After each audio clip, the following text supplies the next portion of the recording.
When I was 42 years old, I was diagnosed with colorectal cancer, adenocarcinoma of the rectum, and I was told to go to Spain, Pamplona.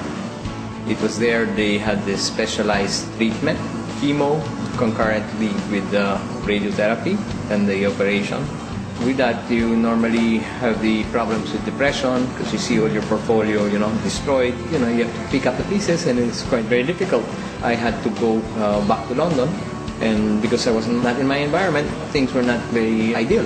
The operation saved me from the cancer, But a year ago, I had a recurrence when I went back to the doctor, and he asked me to set aside a substantial amount to go through the biopsies and all that again. This time it was my prostate, and I had problems with my adrenal nodules. I lost a lot of weight. I encountered a conversation between two doctors. One was a gerontologist, was being briefed by someone on laminine, and I liked the idea of the body curing itself. And I took the supplements, and on the third day, I really felt the effect of laminine. I would wake up 2 in the morning, 3 in the morning, and to relieve myself, hardly could do a pee, With laminine, wow, yeah, I peed, con gusto, as they say, Slept very well that day. And then I said, oh, this is something I need. Next thing I know, my family members were intrigued by my sudden change of health, When I went to visit the doctor again, and he didn't recognize me, he said, "You look 15 years younger than the person I was talking to, Judging from the feedback of the doctor who saw me the second time around, he ended up taking laminine too. I don't anymore have my cancer. I feel like a 30-year-old, and I'm 52. Well, one thing I noticed when I took laminine was that aside from being always feeling good, I started growing hair. Nakabuko rin.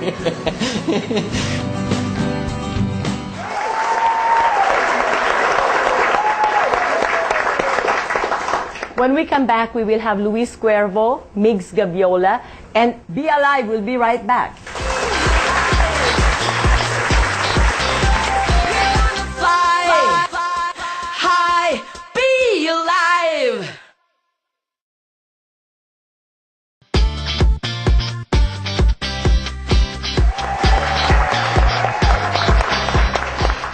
Good morning, Luis. Good morning. Luis, you had a very extraordinary story, Colorful, And yeah. You had prostate cancer. Yes, I did. Actually, rectal cancer muna, Yeah. And then after 10 years, prostate, That's right. And laminine helped you a lot. Oh, yes, definitely. Thanks to laminine, I'm here. Looking good. And I saw also pictures, and I can see you look much, much younger. Yes, And that's nice. Susan, dati-dati walang buhok si Luis. See? Pero ngayon tumubo na. No, talagang nga. Totoo ba yun? Talagang because of laminine? You did not do anything that was else? actually the accident. Because I was really for the purpose of, getting myself fixed. Okay.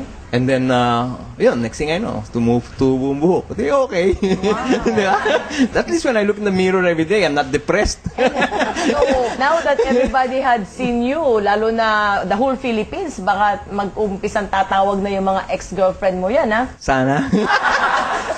I'm back!